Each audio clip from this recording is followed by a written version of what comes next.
You were traveling as a DJ? In Ibiza, I was DJing on a little tiny island right off Croatia, and it was one of those moments where, I mean, I could have been DJing mid-set, gone and jumped right in the ocean right there, got back out kind of, before the song ran out, and kind of kept the party going. For me, seeing how competitive the DJ landscape is now, I'm at a point now where I'm thankful to work with so many amazing agents and event planners, and I always want to make sure that the product that I'm delivering is second to none. I put in, countless hours at home that people don't even see, doing remixes and edits and all these things, getting everything ready. So there's probably at least 10, 12, 15 hours of pre-work that I've done at home in advance of that event. So when I step out on that stage, it's a great product. If you could tell like a young person who's interested in doing it, like what's that one thing that you're like, this is what really makes it worth it for me? Hey, don't worry about the money. And this whether it's DJing or anything else, I would say just don't worry about the money initially. Get into it because you love doing it. I think my dad, the saying he said once was, find something you love doing and then find someone who's going to pay you to do it.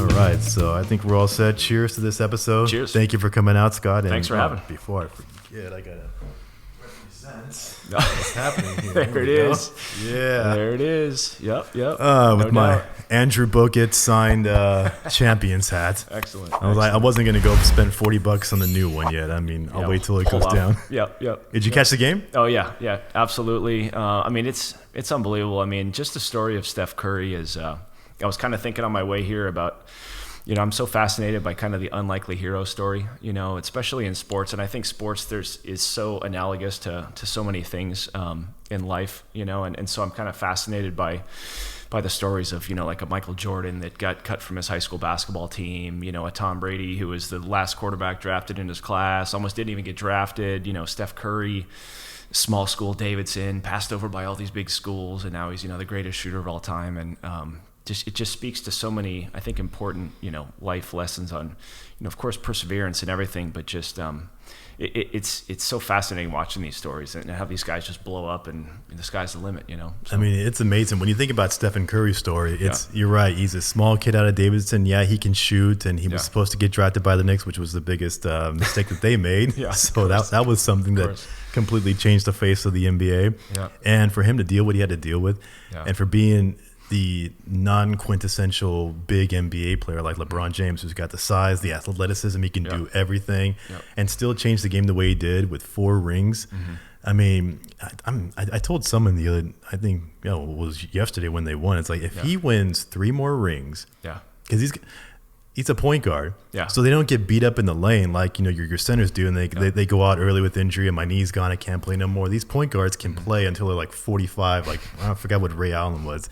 He's got another 10 years if he wanted to, and he's taking care of himself. If he wins 3 more rings with the Warriors and he passes Jordan for rings all with the same team, I mean, he's got to be a top 5 player at that point. Absolutely. I mean, the crazy thing with the Warriors is they have all these, it's I think they can definitely stay good for a number of years here, because they're so good at picking talent and grooming young talent, and which is it's such a that's another thing I'm so fascinated is when these teams select these players is how do you size a player up like that? How do you, one of my favorite comments is, the old coach of the 49ers, Steve Mariucci, was talking about on this Tom Brady documentary, I think. He was saying that, you can't just take a player and kind of, rip them open and see what's inside and really kind of get to know them on that level, because that sometimes the players you think are going to be the, can't miss talents and all this stuff just flop because they didn't, maybe between the years it wasn't all kind of where it should have been or something. I remember Ryan Leaf back in the day. The best quarterback, he had the quintessential like body, the athleticism, the arm, and then it just because he didn't have it all done up here.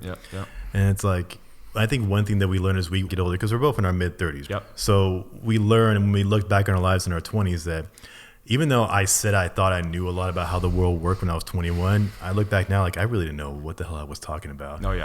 In the moment, it sounds like I got this. I know what I'm doing. I know how this whole thing works. There's no way it could be different. Then you get 35, like, oh, I was wrong. You didn't see it at the time. It's true. And actually, full disclosure, I hit the big 4-0 not too far off ago, and but it's 100%, man. I mean, I remember being 24 years old and literally thinking I just kind of had it all figured out, and I think there's certain things about kind of having that headstrong, I think, can be a good thing in certain ways. I think it drives us to kind of, go after maybe loftier things. At least in my case, it kind of helped with that. But yeah, you definitely look back and it's I'm a firm believer in any mistake you've made, right? How can you parlay it to something to grow from and work with too? So absolutely. And then I also find talking to people that age about, hey, listen to me, do what I, kind of learn what I did. And it's like, phew. Oh yeah. Because it's like, and then I remember, I would have said the same exact thing when I was their age, because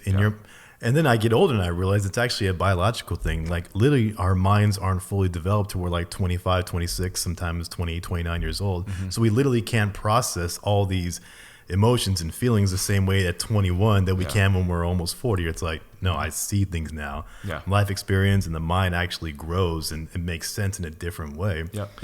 It's part of the problem that we have with a lot of things going on in the world is that we give a lot of these young people so many, like the phones, the technology. Mm-hmm. Like if I was 15 again and I had an iPhone now, I don't know what path I would have taken. If I would have gotten sucked into the whole Instagram, Snapchat, or doxing, and then it's just like even bullying in schools, it's a whole different way. It used to be one-on-one. Now it's like you create ghost accounts and you do this and do that. It's crazy, and it's a concern for us. My wife and I have two young boys, 8 and almost 6 years old, and it's a concern, and it's a big discussion point as far as when they're gonna get a cell phone, and even when they get a cell phone, how do we control kind of and the content, what they're looking at, are they being preyed on? It's of concern for sure, and for all the great things about technology, right? There are, of course, the negative sides and the way it can be manipulated, unfortunately. Exactly. Yeah. We've been doing this around 7 minutes, and I didn't even tell anybody your name. This is Scott Campbell. Campbell, thank you again for taking time out of your busy schedule to spend time with me and help me get this podcast going. And you have a lot of knowledge that I've learned from my wife, because our wives are very connected with their industry. Yeah. And you got a lot of stories in that head of yours that I can't wait to talk about here. Yeah, for sure. Before we get on any further, kind of tell people a little bit about what you do now. We can kind of go from there. Sure. Well, I think, for the better part of over about the past 12 plus years, longer than that, about 14 years, I've been a full-time DJ. So DJ, disc jockey, spinning records for a living, have music we'll play for a living. But no, it's and I've had kind of other various jobs off that, but for well over a decade now, that's been my main source of income, is being a DJ. So why DJ? How did you get into that? Was that a fluke, or was it I've been thinking about this for a while? I mean, music has always been there. Music has always been a huge part of my life. I've always been a self-professed music nerd, loving all kinds of stuff from Vivaldi to John Coltrane to Biggie and E40 and Metallica, just everything. Great. I grew up playing the cello as a kid, thanks to my parents for kind of introducing me to classical instruments and how that can really help you, in so many ways. Played in my high school orchestra, that whole thing, but simultaneously always listening to the radio. And here in the Bay Area, these legendary radio stations like KMEL 106.1, the old, now not long around anymore, but 105.3, Live 105, listening everything from hip hop to rock and 80s and all this new stuff. And while I was playing the cello at the same time. So I've just been fascinated always by music. And then in college, I went to school just outside New York City, and started going into nightclubs in New York City, just like any 19, 20, 21-year-old kid would do, just trying to meet people, trying to just see what's out there. But just starting to see these big DJs and just becoming fascinated, after seeing them more and more, just by the way they crafted their art, the way they mix songs together, the way they, not even just that, it was about the way they kind of, would control crowds. I mean, these huge nightclubs, state of the art, people spending thousands of dollars to be in there on any given night. And, the way these guys could really, guys and girls could just control the room, and play music was just fascinating to me. And I when I realized I could take all these musical interests of mine, from rock, pop, hip hop, house, everything, and mix them all together and express that to people, I was like, I'm sold, man. This is it. I gotta tell you, the more that I think about it, we were just talking about the garage band that I use here, and I have two lines, two different forms of audio here. But if I were to go to a DJ who's performing at a Vegas nightclub and turn that laptop around, like how many lines of audio would I actually see that you're dealing with in the moment? Not only are you mixing all this, you're listening to the next track, then you got to control the crowd, then you got to sync it with the smoke and whatever. And is that something that you do specifically when you say, boom, hit the smoke, or is that somebody back there? Well, the lighting and, kind of the pyrotechnic kind of stuff, they normally, especially at the big clubs, they have people that just control those. Like there's just one guy for lighting, there's just one guy for visuals, or sometimes I do a combination. You'll have your pyrotechnics, kind of guy there as well. The actual DJ though is literally just, playing 1 to 2, maybe even sometimes 3 with songs at a time, depending on if they're sampling stuff. But there's so many dynamics going on where it's, you have, the tech billionaire in the corner that just paid all, tons of money to be here. You have the people that have, traveled from thousands of miles to see this DJ. You have your just kind of core clubbers that want to hear this. You have people that want to hear hip hop. You have people that want to hear house music. So you're really just, you are the party in that case where you're controlling everything. And, these big top DJs get paid a ton of money because it's, kind of you're pulling all the strings to make it all happen seamlessly and set it off. So it's pretty amazing watching it all go down. Like what sets like the more bigger names? Like when I was a kid, it was Tiesto, and I don't even know why it was him, but that was just the name you always hear. Oh, Tiesto's playing. We got to go to MGM Grand because he's there. And I'm like, okay. To me, if I didn't know who he was and I just heard the music, but okay, it sounds like that guy. Like what sets him apart? Or like Steve Aoki, who just does these crazy, like he'll jump in the stands or do something. Like what sets them really apart? Is it really the theatrics, or is it just how they can sync the music the right way? Man, there are so many really good DJs now. And ever since technology has obviously really helped to really even the playing field. When you can literally just travel with, not even just a laptop, when you can just travel with a couple USB sticks full of songs and you can go play it, anywhere in the world at any club. It's made DJing an incredibly competitive landscape. But when there, these certain, people like you said, the Tiestos, the Steve Aokis, Calvin Harrises, all these huge guys that have been producing and been at it for years. So I think there's something to the longevity and kind of how the business side, how they understand that. What they're actually doing, kind of, if you go see, Tiesto on any given night right now, he's not probably doing anything earth-shattering, but his persona at this point is so kind of larger than life that's what draws people in. It's like, oh, we're going to go see this guy. Or Steve Aoki is very theatrical too. He brings all these other kind of comical events. Like he'll throw a cake at the crowd and gets smashed all over. People love it, and I'm always just blown away by like, dude, if you threw a cake at me and hit me in the face, I mean, I'd probably call security and be out of there. Like, I'd be like, this is ridiculous, But so I think it's awesome that it's so competitive now and that it's so easily accessible for people to go start DJing.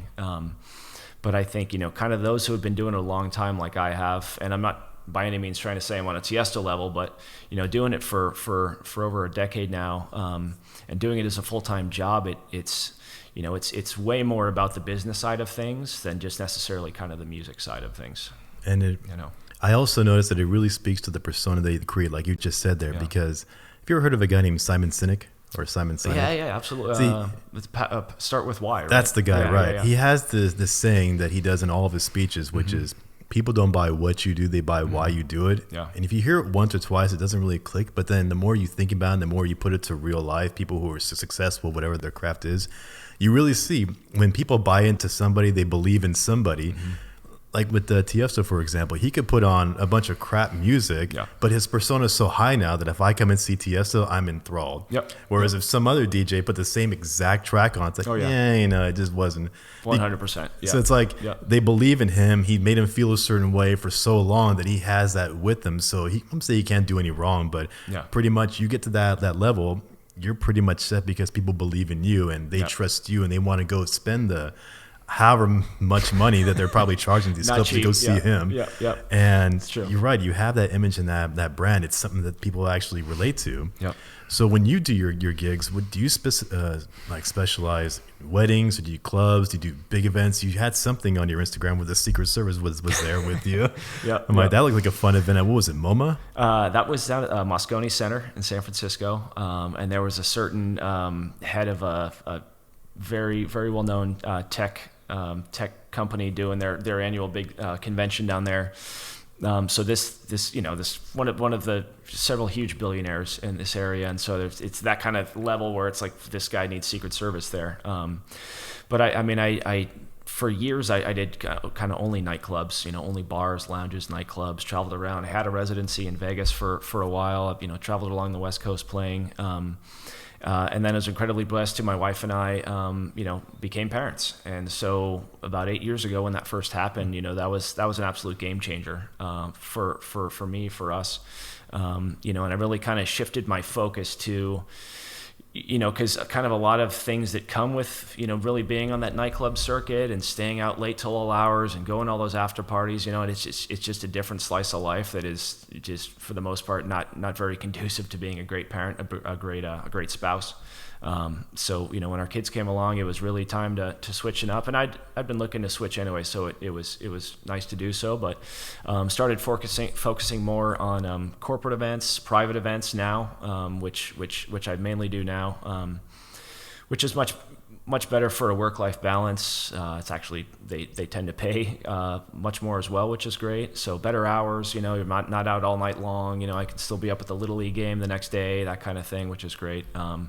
So, it's pretty nice to keep doing what I'm doing, but have the much better balance time for the family.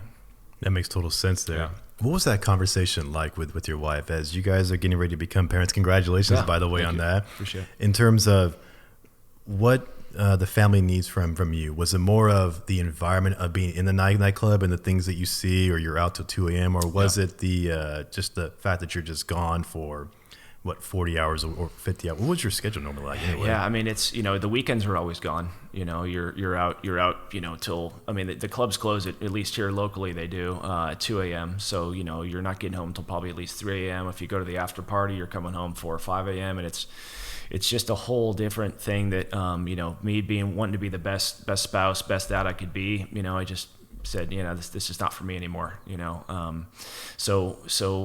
But, kind of like any profession, there's the good parts and the bad parts. In the DJ world, you're getting to travel, play some amazing parties, celebrities, all that stuff. But, you're just gone a lot on the weekends. A lot of time when, your spouse is off from work, or, your kids are trying to just hang out, relax with their dad on the weekend, and I'm out having to work a lot.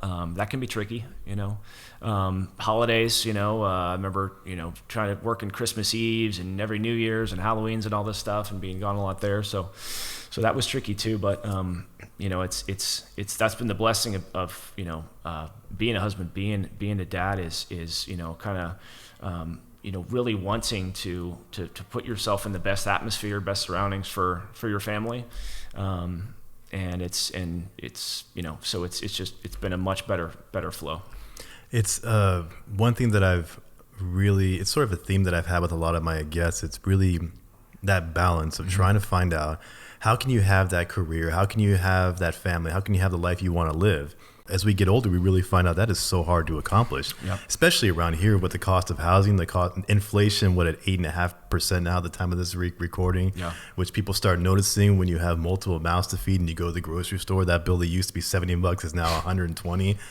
Where did that money go? Where did it come from?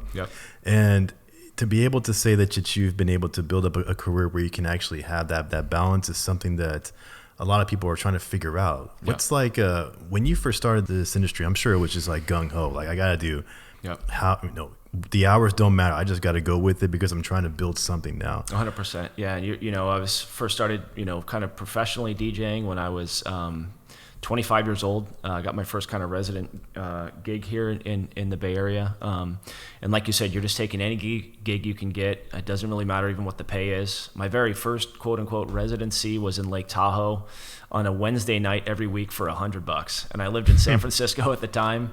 And gas was like at least $60 to go all the way up there and come back. I stayed at a friend's house, and I essentially made no money.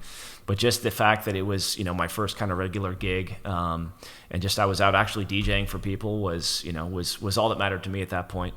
But yeah, you're younger, you're taking any gig you can get, and that's something I always encourage people now too. Anyone not just aspiring to try to be a DJ, but I think just kind of in any business is, don't always, try to find like you're not going to get the best kind of gigs or opportunities right away. Sometimes you need to just kind of take what you can get and get out there and meet people and network and start cutting your teeth and work your way up that way. Do you ever hear that from younger DJs like in the 20s? Are they coming to you like, hey man, what's the shortcut? What's the secret to get to where you're at? Because I don't want to deal with all that, not making any money. Are they asking you that? Well, sure. I mean, I was literally at an event, I think 2 weeks or 3 weeks ago, and this guy came up to me and this DJ, and he said, oh man, just love watching you work and all this. And, man, I would just love to try to figure out how I can go DJ and what do I have to do? And I have a little setup in my bedroom right now, and I DJ a little bit, and my advice was to just go start DJing.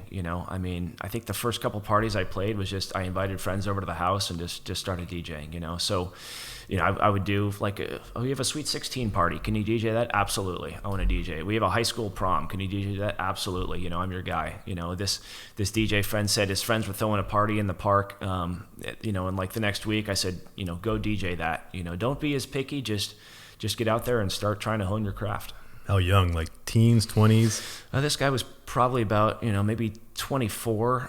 But there was a neighbor that lived across the street from me. He just graduated high school, so 18, and he came to me and said, I'm really trying to work on my music production, kind of how do I start this? And I said, man, you have GarageBand on your laptop, just like you're using right now. Pretty much. And he said, that's what I have. And I said, just start using it, just start learning it. And it doesn't matter if the stuff you're making doesn't sound the best right now. It's just all about you got to start somewhere, Do you get the sense that in that generation that they don't want to put in the work, or the people you've met are like, okay, that's what it takes. Okay, I'm going to go, do this for nothing just to get experience. Do you get that sense? I do a bit. I still think, you definitely see, you can tell when you meet that kind of hungry young person that they're not going to be, that they're not as concerned about kind of having the perfect, opportunities right away. They just want to get out there and do it. But, I think, especially with all this, social media, everything these days, kids go on Instagram and everyone looks amazing. Everyone looks, beautiful, and everyone has the most polished product to put out there.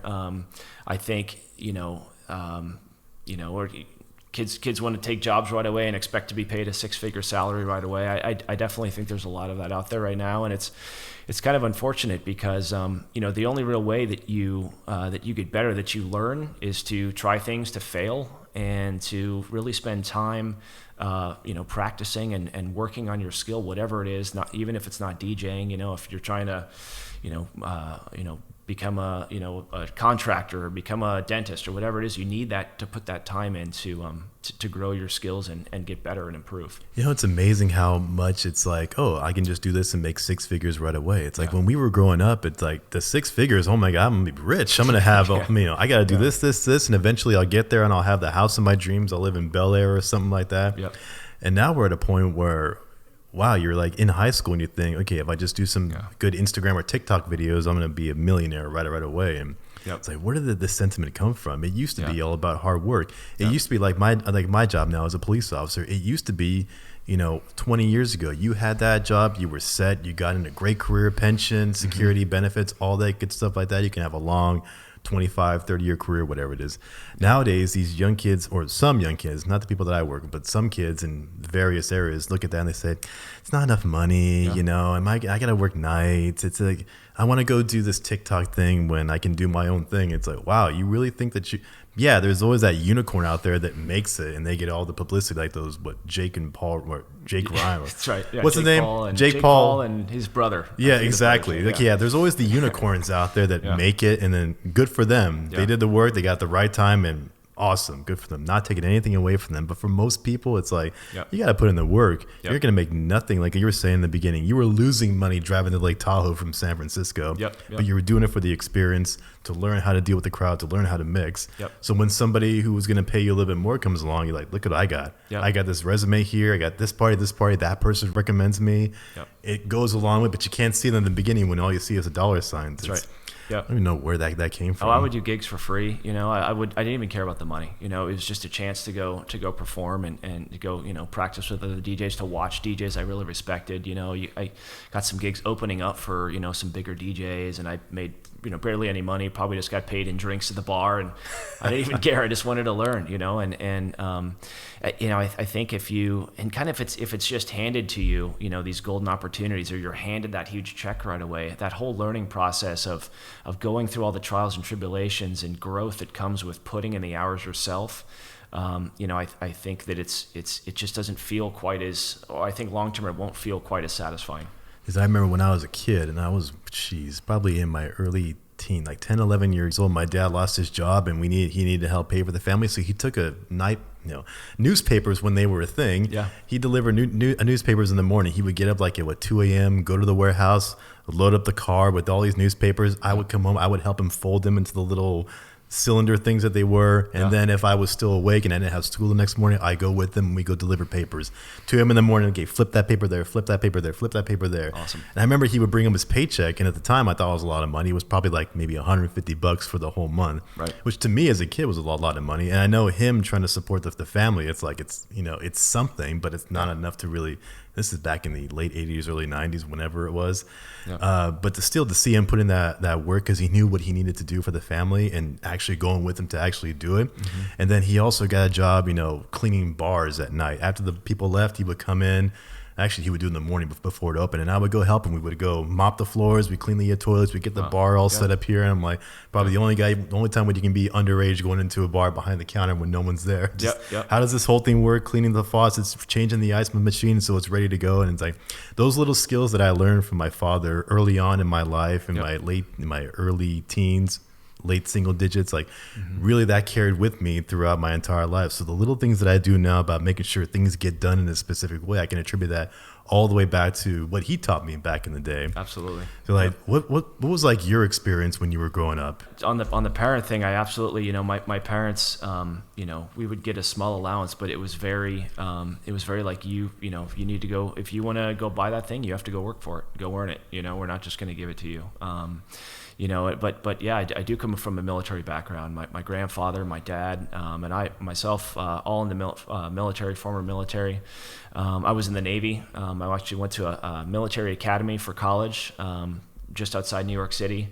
And then after I graduated there, I had a service commitment I was in the 9 years of both active and reserve in the Navy. Part of that time was when I was kind of first starting out as DJing, but so you were in Annapolis. So not Annapolis, but I did study there a bit, but this was actually the U.S. Merchant Marine Academy, right outside New York City on Long Island. There's 5 federal academies: West Point, Annapolis, Coast Guard, Air Force, and the Merchant Marine Academy is the one I went to. But that military background, and especially when you go to a service academy and you start as a freshman, kind of just doing exactly what you're talking about. I mean, I was scrubbing toilets and, learning how to, clean the grout in the shower and all that stuff. And you work your way up to by the time you're a senior, you're essentially in charge of the whole place. But that background has been an unbelievable foundation for kind of everything I've done since then as a DJ and in other kind of work interests too. Understanding, the value of hard work, understanding, kind of getting your butt kicked a little bit, and learning, how to turn that into becoming a leader and travel around and everything else. But it was an amazing foundation. I never asked this question, but it's a good thing that you brought up. Yeah. What exactly is a merchant marine? So merchant marine is anytime you're say you're driving across the Golden Gate Bridge and you see a huge container ship coming in. So right. It's all those big merchant ships that bring either containers in, so a big container ship, maybe a tanker. So the ones going out here in the Bay Area to the big Chevron pier over in Richmond. So the merchant marine is any huge, or not so huge, from small to large ships on the water. Merchant marine is you are in charge of, doing everything on board. So driving the ship, making the engine operate, just controlling the cargo, all those different points. That's what all the merchant marine is. I think the stat is it's something like 80% of all the goods that come to the U.S. come via water. So via merchant marine.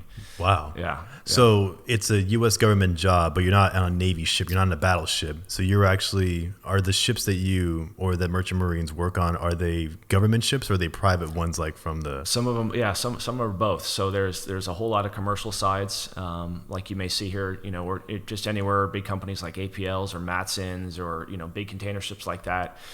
Or there are also all a good deal of government ships that are also in the Merchant Marine that are operated by Merchant Marine officers and non-officers that carry government cargo as well. So anything on maritime related on that water is all Merchant Marine, whether it's private or government or not.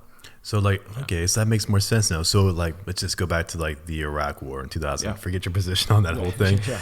If you would need to transport a bunch of high military tanks and big equipment, I never really thought about that. You're using merchant marine ships to transport them across the ocean to there. And actually, I was on ships like that. So right after I was at the academy, right when 9/11 went down, and I had to go on a ship very shortly after to the Middle East, and I was on the Middle East. I've done a couple tours in the Middle East and back on big merchant ships and Navy ships. But yeah, so my cousin at the time was an officer in the Army who was actually stationed right outside of Iraq, and we always kind of joked that I would bring her all of her equipment, all her vehicles, from helicopters to tanks to Humvees. I would bring her all her new stuff and take back all the battered stuff on my ship. So it was all that stuff that goes over there is via ship. Yeah. Yeah, if you would have asked me, I would have thought, okay, they probably take a bunch of C-17 cargo planes and they're carrying everything back and forth. But really, it's the ships that nobody talks about. All the big pieces go on the ships. Yeah. Wow, for sure. Learn something new every day. It's kind of like that silent little, kind of out of sight, out of mind. How did all this big container of Amazon products get over here? Well, it's in a big old container that came into the port. It's like the Navy, like the big carriers get all the attention. Oh, I want to be in the Navy because of that. You're on this big ship, and then really, it's these guys behind the scenes that power the whole thing. If it wasn't for them, this whole thing wouldn't happen. That's right. Yeah. Did you hear about that controversy? I think it was the George Washington, that carrier, where there was a couple of people that took their own lives. Yeah. And then it came out about how the ship was actually run. Yeah. Do you have an opinion on that, or in your experience, does that seem like something that you wouldn't put past? Without the right captain. Well, it certainly you question the leadership, in kind of any situation like that, But on the carriers are they are really like floating cities in the Navy. I was never personally on a carrier, but I know that there's hundreds, if not I think 1,000 crew member on those ships. I mean they're huge ships. So from a kind of very top leader point, trying to check in with all your people at all times of the day is certainly challenging, but. I do know certainly the military does have stresses, and being stationed in some not so nice parts of the world can definitely take a toll, and it's unfortunate. I had a friend that was over in the Middle East and got hit by rocket shrapnel and was awarded the Purple Heart and is now back in the Bay Area. But kind of the toll it took on him, and it can get tricky. So, like so many things, it's kind of like the negative parts that come with the job, right? I'm sure in your career, you see it too, right? So, right. I see it. Yeah. It's, there's definitely the good parts of it, and you want to really hold on things that are good that you do. But then there are also times where you have to say, hey, what do I have to do to make sure everything floats the correct way? And sometimes it's like, you have to be able, how do you find that balance to make sure everything works? And it can be tricky sometimes. Yeah. I mean, I think in any career, dealing with stress is so essential, and I think even in the past couple of years, you hear this term, people talk about their anxiety and, kind of what that, and for years I always kind of dismissed it as, anxiety, whatever. But a number of years ago, I found myself, kind of at times where I would feel kind of lightheaded all of a sudden, and I really wasn't sure why. And I would realize because I had just been holding my breath and kind of concentrating or thinking too hard about something, and realized, well, actually, you're having anxiety right now, so. Just it's there, and really in any profession, certainly not just in mine, but in any profession, and it's that's probably a whole other discussion, but it's always there, how you handle the stresses of life, how you work through it when they do come up. Yeah. So you did how much in the Navy? How long? I was 9 years, so 4 years at the academy, and then 9 years in active and reserve, so 13 total. The biggest takeaways you've learned from the Navy about this is the life lessons that actually, if I wasn't in the Navy and I never learned how to do X, Y, and Z or put in the hard work, and maybe I would have never taken that step to become a DJ. Sure. Yeah. What would that? I mean, I would say, kind of getting a global perspective on things was huge. I mean, traveling around the world, I've been to, very, very thankful of, I think 30, 40 plus countries, seeing the world, seeing different people, kind of getting outside my own comfort zone, and just seeing, seeing just all kinds of walks of life was amazing to come back to an amazing area like we live right now and understand that, man, you really can, the opportunity is all right in front of you. You know, I mean, when you've seen kind of people that, you know, are fighting for basic kind of, you know, survival elements of water and shelter and all these things. And then you come back and you understand, well, I knock on wood, I have water and shelter and I have these contacts and there are so many amazing businesses and companies, you know, here in this area. You know, how can I, you know, utilize all these kind of almost gifts I've been given that are right in front of me to, you know, to go after the things I'm really hoping to pursue. That's awesome, man. Yeah. And so 9.5 years total, right? About 9.5 years active reserve, and then a couple years more in the academy. Yeah. And you're from New York, right? From the Bay Area, but I went to school in New York. You went to school in New York. Yep. What was life like in New York? New York is, man, I know it's changed a lot, and it's very different than it was, you know, probably 10 years ago. It's certainly different now than it was probably 30, 40 years ago. But I was at school right outside New York City when 9/11 went down. I was actually on a ship that had just literally gone underneath the Golden Gate Bridge, and I had I had a whole bunch of classmates that were on our campus and could see the towers right from the academy campus, and were called in to help with the first responders of 9/11. 9/11 was a huge change for New York City. It was, you know, I think it brought the city just so much closer together, you know, and it just, people just kind of almost thought that, you know, they were at one time kind of, you know, invincible or immune to any sort of, you know, huge strife like that. And after 9/11 went down, it was, you know, absolute game changer for many reasons, of course. It's amazing how every generation has that one thing, and for us it was 9/11. Yeah. And you know, even to this day, the lessons of 9/11 are still there for us. Like, remember going into the BART station? Yep. Did you ever take BART? Yep. There would always be signs with like, just say, see something, say something, because everybody was so afraid that the next thing could happen here. You know, they'd heard about the bombings in London on their trains. We don't want it to happen here, so put the word out. Put the word out. If you see something, say something. And it's like that lesson from the 9/11 experience throughout that more tumultuous time in the early 2000s. It kind of got everybody said, hey, we don't want anything to happen like that again, so we're all on edge here. And I was thinking about that the other day when this whole gun violence thing was coming up. And unfortunately, no matter your position on it, these things happen in waves. When they happen like they're happening now, it's all about it. When they stop happening, everybody just kind of like puts it aside. It's for whatever reason, that's the way it tends to work out. Yeah. And they were talking about legislation and then mental health. One side says that. I'm like, it's actually both things. It's like, you cannot legislate your way out of the whole thing. It's not going to happen with the Second Amendment, and you're not going to get rid of the Second Amendment because constitutionally you need 75% of Congress. Yep. There's no way that much of Congress is going to agree on anything. Yep. So that's out the door. So yes, there are laws within each state that need to be reevaluated. The idea you could be 18 and purchase an assault rifle, I don't know who would. To each their own, I guess. Right. I'm sure there is some responsible 18-year-old somewhere out there who actually maybe live in the middle of Nebraska, and you are around guns your whole life, and you're taught exactly how they're supposed to be handled. And your father would literally rip you a new one if you did anything wrong with it. So maybe in those cases, I could see something like that. I don't know if an AR is necessarily something you would need. But then there also has to be that side on the mental health side where it's like, if you see people who are saying certain things or they're acting a certain way, you should probably tell somebody about it. Get the professionals involved so at least they can step in and say, nip it in the bud now. Because if nobody says anything like, that's just who he is.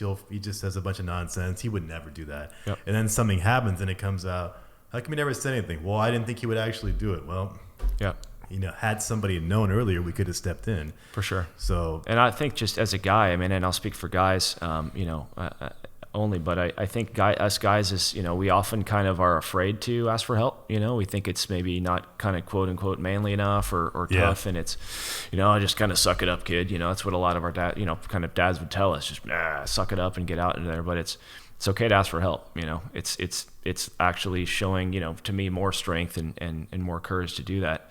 But I remember being on, you know, several ships, and we had, at the time, I think I was like 22, 23, and we had groups of young Marine Corps soldiers on board with us for protection when we were in the Middle East. and these guys were all just, barely 18 years old, and I always thought it was kind of interesting wow. that you could be 18 years old and sent to Iraq, but you couldn't go back to the United States and go buy a beer legally in a bar. You had to be 21 years old, and I was like, how does that work? Yeah, it doesn't sound quite right. I can't buy a beer, but damn it, I can buy an assault rifle somewhere. In certain states, can't do it in California, but in some states you can. And to each state, if that's what they want to do, then it really becomes back on the voters. Like if you live in that state and you don't like the way things are going, that's up to you to change the leadership there. But if the leadership says this is the way it's going to be, and nobody within that state or company or whatever changes it, then it's maybe this isn't the right place for me. Which I know it sounds bad. It's like, well, then move. But if you're living somewhere and you don't like the way things are going, we see it in California. Yeah. Everybody's packing up and leaving since the pandemic because of taxes, the homeless, everything, the wildfires. I mean, it's just one thing after another. Everybody's just packing up and saying, "The heck with this place. I'm going to go to Texas." No state taxes, and I can get more land. I can get a big old house for $300K compared to the closet I had that was $1.2 million. That's true too. So you just can't look at real estate listings anywhere else. It's just exactly it's too hard. But it does speak to. They're like, I'm done with the state. I can't we can't get people into the government that we want, so we're gonna leave. The people who say they want to leave and say, hey, that's you do what you got to do. They're like, you having a better life, then there we go. Yeah, I thought it was kind of cool. You got speaking of the Warriors, when Steve Kerr, came out during the finals, and obviously talked very openly about the, the Texas incident and kind of gun control in general. I always think it's pretty cool when you see kind of your sports icons, whether it's a coach or player, that will come out and be very vocal about, trying to encourage change, trying to get things to happen, because just a lot of big celebrities, regardless of sports, acting, whatever it is, they don't, and it'd be nice to kind of see more, people kind of help take a stand because of how influential, how much, clout these people have to people of all ages and all areas, And I mean, it makes sense of that actually happening, but it's not California where the issues are really at. I mean, as far as like, the other big one was with the whole abortion thing, like, honestly, even if the Supreme Court overturns Roe v. Wade, regardless of your position on that, nothing's going to change in California. The laws are going to be the same. Essentially, overturning Roe v. Wade just basically says, you know what? It's not the Fed's job to deal with it. States, you figure it out. And so California is not going to change. It's going to do the same thing it's doing now. So nothing's going to happen over here. It's the other states in the Midwest or the East or the South where they have a different view of what should be correct and what should not be correct. And then it comes down to people who vote. It's like, if you don't like that, you have to vote your elected leaders out there. If you agree with what they're doing and everybody in the state has a consensus, then that's what the state wants to do. That's the hard part that people, it's a tough reality to actually say because most people don't vote. So if people don't vote, then nothing's going to change. And people think, it's one vote. It's not going to matter. It doesn't matter, It adds up, when you start voting and then everybody in your family and network starts voting because you did, all of a sudden that 2 votes now becomes 200 votes, which becomes 2,000 votes. And now you're making some progress. But I think it gets tricky too when people say, like, especially certainly here in the Bay Area is a very different political climate than obviously many parts of the United States. When it's easy for us to see an issue out here and say, well, how could anyone think differently than we would think about this? How would people think that this doesn't matter or this doesn't matter? Man, you drive 100 miles east of here and it's a whole different mindset. You go 2 states over and it's a total other different mindset. You always got to take a step back and say, just try to consider where that person's coming from, I know. Like, if you look at the map of California, a majority of the state by square mileage is red. The blue zones are the Bay Area and Los Angeles, but that's where everybody lives, the population centers. But, the rest of the state, you can't ignore them. They're voters just like you and me, and, they have voices, they have different... What's important to them matters just as much as what's important to us. But you can't just say, I turn them off because they don't agree with me, which is a lot of what's happening now with various different things. It's if you don't agree with me, then you're the enemy. When it used to be, you don't agree with me, well, let's have a conversation. We may not agree at the end of it, but at least we respect each other. I understand where you come from. You understand where I come from, and even if we don't change our mind, we can still work through it. Right. Yep. Which used to be how Congress used to be. I know. No, it's sort of really all starts with what's so I think it's so cool. The podcast you've started. It's just having conversations. With people from all different professions. And kind of seeking that hopefully collective wisdom on things to help us all improve, help us all get smarter. Right. I mean, I've always said I've accomplished a lot of things in my career. Whether DJ, whether not, but I'm there's always something more to learn, and I think if I ever got to a point where I felt like I knew everything, well, it's kind of, well, what's the point? It's you're always learning, you're always getting better, you're always trying to improve, or else what's the point of trying? I mean, I couldn't have said it any better there. And it's like, having a college a degree, back in the day, it was you had a college degree, you can get a job anywhere. Now having a college degree is like having a high school diploma back then, where, okay, you got that. Now what do you get? What else do you got? Yep. And people get drowned in student debt now because they're just getting that college degree. And it's like, yeah, you have to go out in the world. You got to get life experience. You got to go out and, dig your feet in the sand and actually go out and do some work and actually see what it's like to actually work with people. Yep. And to communicate. Do you have an opinion on this whole work from home thing? It's interesting. So I do. And so since when COVID hit 2 years ago, a little over 2 years ago now, as in a DJ, just kind of as a quick aside to kind of as some background, events were essentially stopped. It's essentially like, you're full speed ahead in this career that you thought was not invincible, but it's trucking along amazing with all these different events, traveling all around. I think that year before COVID had hit, I had done events in Thailand and Italy and Mexico and all these different things, and then COVID hit, and it was like, you're officially, you're not going to be DJing for a while because we're all staying inside. We're all working from home now. And it was a time when I really had to, kind of look inside and be able to pivot and harness my other strengths and things I've learned to figure something else out. But for so many companies being able to, so long story short is that, in the past 2 years, I've taken on some project management work during the day, really namely because I needed to find a way to help keep our family going, help support our family. When you have a spouse and 2 kids and a mortgage and all these responsibilities and events just stop, it's like, well, the bills do not stop. So you got to figure out something else here, or it's going to be bad news. So thankfully, because of the military background, I had gone back to business school years ago and was able to kind of help these things parlay into some project management work. That I was incredibly thankful for that. But back to the kind of so some of that now is working from home, which is really nice. And I do wonder if it is kind of the new corporate model. I think I think a lot of companies are saying they know their employees want to work from home, so they're going to have to kind of start building that in as far as some of the kind of hiring package they're going to offer. But I do think that we are actually kind of getting the data right now as we speak on, what is the overall efficiency of working at home going to look like? Are our businesses as lucrative, as effective as they were before when everyone was in the office? And I think on the surface level, you could probably easily say, well, yeah, I'm sure they are going to be, but we're collecting that data right now. Maybe we won't fully know for another 6 months to a year, until we've had time to actually collect some data and look at it. We'll see what happens. I mean, if you ask Elon, it's like, come back to work or go find another job.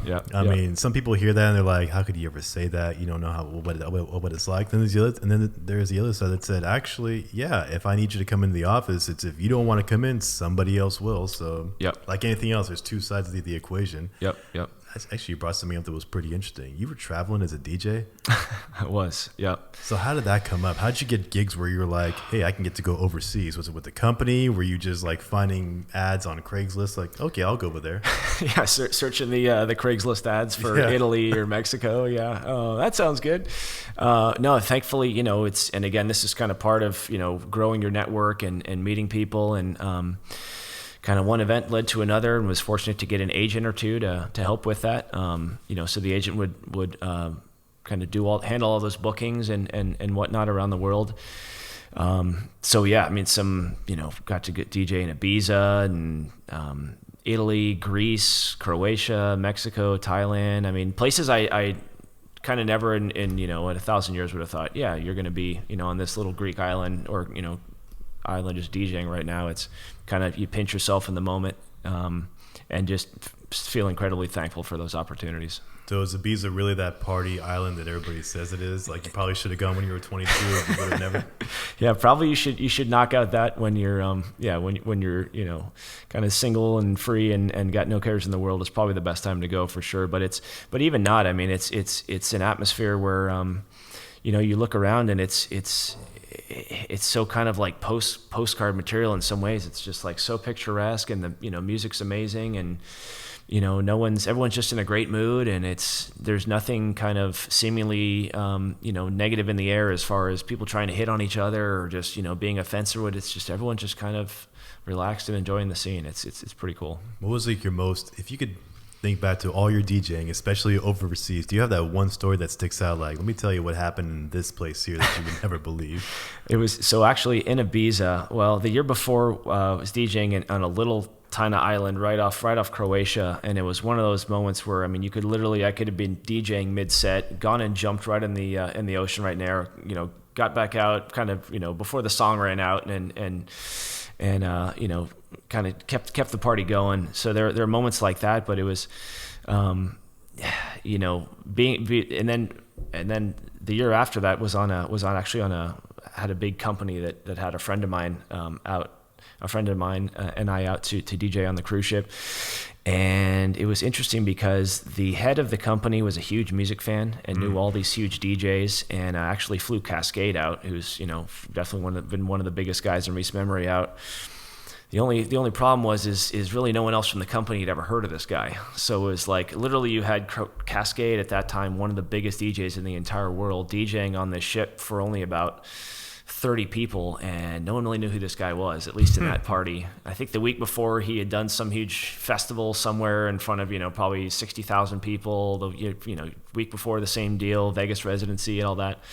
And now here we are in Ibiza on the middle of this cruise ship with Kaskade, and there were about 30 people that had never heard of the guy, and we're kind of like, yeah, this music's okay, I guess. I don't know. Really? It's kind of like, this is Kaskade standing right here, and I just opened for him, and now these people, you just kind of have no idea what's going on. So, and then there are those moments when I got to play with my buddy MC Hammer a couple times, open up for him a number of times, and everyone knows who he is, and people are just going crazy. And like you were saying earlier, he could literally have pressed play on probably any song out there, and people would have been like, that's cool, it's MC Hammer, just do the hammer dance, and this is going to be great. It's amazing how many people of our generation, we just know MC Hammer. We remember his beats. We remember, the mix with the whole Superfly thing. And it's just, and then as you get older, you realize you start saying the name. People are like, who? You're gonna be like, who was that? How old is he? Or whatever. Like, wow. It's like, man, I'm getting old when no one knows who MC Hammer is. Yeah. You're like, oh man, are we getting old? Yeah. It's just it's a reminder of just like how fast time goes after you hit 25, when you can rent a car. After that, time just like goes off a cliff. Like, how long ago was that? Yeah. But before you get there, it's like, it's so hard just to feel like you're an adult when you can go out and do things. But then after that, it's like, wow, and it does seem like a blur. So much of it tends to blur, especially when your time is so precious, when you're busy at your job, or you're busy with your family and this. And so anytime I always try to do now is just anytime I'm in kind of one of those moments where if it's, one of our kids' birthdays, or, even if not, if it's a random Tuesday night, we're sitting on the couch and one of our kids says something really, really cool or really cute, like, Dad, you're the best, just try to mentally just freeze time and say, this is what it's all about, and just, I don't even want to think about work stress, any of it right now. I just want to try to savor this moment and be in this moment right here, because I know, they don't come around all the time. Right. What was your guys' mindset on having kids when you guys first got together? Was it like, yeah, we're going to do this, we're going to have a big family? Was it, we'll kind of we'll see what happens? Or was there a lot of apprehension at first? Like, do we want to, do we not? Yeah, no, I think, that there always is a bit of apprehension, although, my wife and I both have siblings. She has several, and I have a sister. So, we were both definitely wanted to have kids, and not just one, but, more than one. But I think, like you're saying earlier, the realities of living in an expensive place, the realities of living in the Bay Area where everything is so expensive and you're trying to navigate it all, the realities of trying to add members to your family and all the associated expenses can be daunting for sure. It just comes down, just really talking with whoever your spouse, your partner is, and making sure you're both on the same page. And, we went back and forth on it a little bit initially. But in retrospect, kind of working through that and growing stronger as a couple, and then becoming parents, it's you realize what a gift it is, and it's been so unbelievable now. But certainly there are times when you have some anxiety, you get nervous about, can I really be a good parent? Can we afford all this stuff, all these diapers, all this formula, whatever it is, all the clothes? Can we make it all happen? And somehow you just find a way to make it happen. That's awesome, man. Yeah. I mean, I get a lot of questions about why me and my wife decided not to have kids. And Sure. It's like for a lot of the same reasons that you talked about there. It's, how much is everything going to cost? Can we do it? What are our careers like? Is one of us going to work less than the other? How do you actually make that whole thing happen? And it's a lot to put through. It's like, I have people who have two sets of grandparents, Yep. his parents and her parents. Still couldn't find a way to make it work, even when the grandparents are helping babysit because they weren't communicating on Sure. who does this, when, do this, and what if I'm not here enough, is this enough for me to do all that? And it's a challenging thing because it's a lot to deal with. And you start asking yourself those questions: is could I be a good parent if I'm always working? Or Yep. Is it am I going to raise them the right way? What if something happens and it's like, what, if I would have done that 5 years ago, this whole thing wouldn't have happened? And like a lot of parents, in retrospect, sometimes they think, if I would have done that differently, it could have been better. Or, what, it was the greatest thing in the world that they turned out the way that they actually did. And, even though at the time I had no idea what I was doing, I just kind of went with the flow. Yeah. But you're right. It's a lot that people, especially in our generation, especially around here, are always thinking about is that, is it the right thing? Or am I doing this because my mom and dad say, hey, if you don't have kids now, then what's Exactly. going to happen? Yep. And I have mad respect for the people that, consciously make that decision that, we just don't want to have children, and despite, even if we feel kind of familiar pressure or societal pressure to have children, for us as a couple, it's just not on our plate. And I have amazing respect for that, as opposed to, oh man, we feel like we should have kids, so we're going to have kids. And then we're just probably not going to be the best parents that we could be because maybe we truthfully didn't want to have children, So I've known multiple couples that have felt that way, and I salute. I by no means am trying to sit here saying you must have children. It's whatever. It really comes down to works whatever best for the couple. It's as long as you guys are on the same page, that's all that matters. I'm like, I personally think that having kids is probably the best thing that we can do as a species. Yeah. And I salute anybody that does and it puts in the work to be the best parents they possibly can. But it's not for everybody. There are some people where it's like, maybe you're not meant to have children of your own. Doesn't mean you can't impact kids' lives in another way. Right. Like I have a coworker now that's trying to adopt. Amazing. And it's like you're giving a new life to a kid who's already here, who doesn't have anybody. For whatever reason, his real mom and dad aren't in the picture. And you're going to bring him into your home and raise him like your own. Yeah, he's not your biological son by blood, right. But you raise him as your own and you give him a new life and he's already here. He can go out in the world and make a good living because of what you gave him. Yep. Despite the fact that he's not your biological son, it really doesn't matter. You're still taking care of someone who's already here. Yep. Like for someone to go through all that and then go through the whole process of the adoption process and what it costs and the interviews and the waiting game, to do that is like beyond... It's beyond comprehension. I have so much respect for people that actually do that. Yep. Or even people who want to be like the aunt and the uncle that helps raise somebody else's kids because they know their brother and sister, they got to work, they're busy, they're flying all over the place. Yep. Let me help raise my niece and nephew so that they have somebody in their life. And then when mom and dad come home, they can take over from there. So that it takes a village to raise a child. And it's like having more hands to help you doing that is... Yep. That's why when I see how Polynesian families raise their kids, where it's like this big circle, everybody helps each other, and that's how things go. So the more kids you have, the more that helps. Yep. I'm like, absolutely, it does, and we're thankfully, my wife and I, we have parents nearby that are able to help and are able to support. We have her siblings are nearby and their spouses are near, for amazing support systems. So it does take a village. It's that's the other thing is I think it's. And kind of parlaying to some of the stuff we're talking earlier is that you don't always have to necessarily kind of put all the weight on yourself. It's okay to ask for help. It's okay to understand that you don't have to do it all by yourself. You know, that your spouse or partner, whether you have kids or whether you're not, whatever you're going through, you know, you don't have to go through it alone. And there are people there willing to help you, you know. I mean, I knew, speaking of, you know, not necessarily having kids, I knew a couple that said, we don't want to have kids, we just want to have lots of dogs. You know, we're very partial to rescue animals. We want to rescue animals, and they're going to be our quote unquote children, you know. And I think it's you know, and amazing that was their stance on it. So I think that's a great thing too. Yeah. That there's dogs and cats who are in the shelter right now that need a home. Yep. I have a respect for that. And then it's somebody who maybe, let's say, you want that purebred Saint Bernard or whatever, so you're going to go pay a breeder $5,000 to make that dog for you. That's great, but then what about all the other dogs who don't have a home? They're already here. Yeah. Forget the price, for example. It's like there's already an animal here that could actually benefit from getting a new home, or you could pay someone to make the dog for you that you want, the designer dog. Yep. And it's like, if you were to do that angle there, it's like, wow, you're giving a home to an animal who's already here compared to having to like buy your own the way that you actually want it perfectly. Right. You know, so somebody who's going to say, I have the skill and the ability and the space to actually raise or take care of 5-10 dogs, whatever it is. Yeah. And more power to you, because they need homes. And if you're going to give them that life, then hey, more of that is actually needed. I understand both mentalities, and for the person that wants that purebred, you know, whatever it is, you know, that's great, you know. And I think it's if we can sit down at a table and understand both mentalities. I mean, because everyone going to have a different mentality on it. You can, exactly. And then I'm not saying anything against anybody who does want to pay for a designer dog, but there's also that side where it's like, well, is there a way that we can help the animals who are already here to say, hey, you know, I know a lot of people around here get triggered by that. Like, you know, it's either one or the other. How could you do that when you could do this, whatever? And it's like, well, like you said, as long as you listen to both sides, why things are actually happening, but understanding that there's also a way to kind of bridge the gap. Yeah.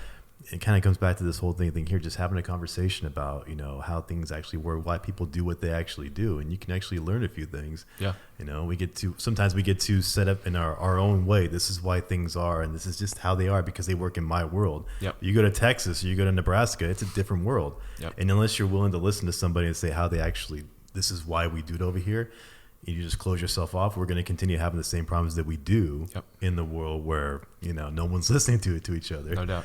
Yep. Like on a more lighter note here, when you go and you do your DJing around town, do you still have that same joy that you had when you were 20, but is it on a different level now because of your experience and the parties that you promote? Do you still get the same amount of like, what's today going to bring? Yeah. It's a great question, and I you know, to be fully honest, I think there was a time a number of years ago where I don't want to say it became monotonous, but when, you know, something that for me DJing had started with just a simple love of music, you know, and it became so very, you know, calculated, business-like, you know, from not just the mixing side of it to the whole business side of it. It in some ways kind of took the fun out of it a bit, you know. Really? So that's in the past 2 years since COVID, when I've been kind of taking on some more project management stuff, work during the week.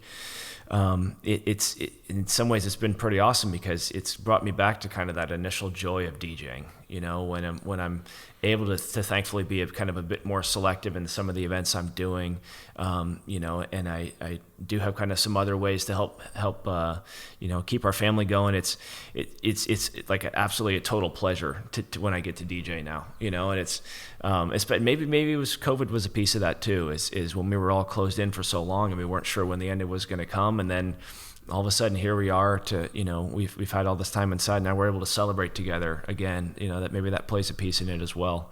But it is pretty awesome to kind of be really excited about, you know, overall excited. And not like I've ever been, you know, not thankful to be able to be a DJ full time. You know, I feel like it's probably to most people on the surface would say, man, that's probably got to be one of the best jobs out there, right? You know, but with any job, there are the ups and downs, you know, there are the stress you go through, the challenges. But it's pretty awesome to be at a point now where I'm back to that initial feeling I got when I first got into DJing as far as the excitement. That's awesome, man. Yeah. What is like that one thing about being a DJ that if you could tell like a young person who's interested in doing it about what the joys actually are? Is it the experience, the clubs that you go to, the different people? Is it the money? Is it the notoriety? Like, what's that one thing that you're like, this is what really makes it worth it for me? I mean, for a young person, all of that could seem very attractive.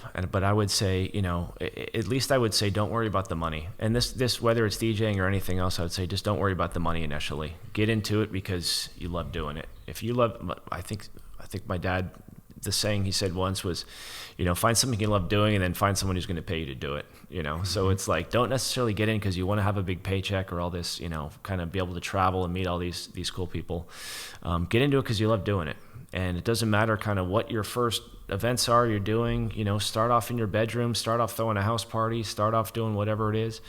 But the more you do it, the more things will flow and the more the kind of, snowball will roll. And, after a couple of years, you'll be surprised where you're at. What's like the like the career span of your typical DJ? Is it kind of when you get into your 40s, most guys like kind of tap out and say, okay, I'm done with all the loud clubs? Or is it you still see people who can continue on is like, hey, as long as I can create music and people want to see it, I'll just keep doing it? Or does it kind of like take its toll on your body more so as you're getting? It does. Like I said, I'm kind of building things into my contract now where a table has to be a certain height because, I am, 40 now and I'm tall and I've been leaning over really low DJ booths for years now. And it's, my chiropractor, has to see me every now and then to help me get realigned for all this stuff. I mean, there are certain things like that. But I think it depends on the person. I think you'll know when it's time to kind of move on. For me, I never would want to feel like I kind of gotten to a point where I just wasn't in touch anymore. Or just really had no desire to do it anymore. I've seen DJs now that are 50. I've seen DJs older than that, 50, almost 60, and still have that passion and drive, still just love creating music, and people feed off that energy. People see their excitement and their desire to be out there, then people feed off that for sure.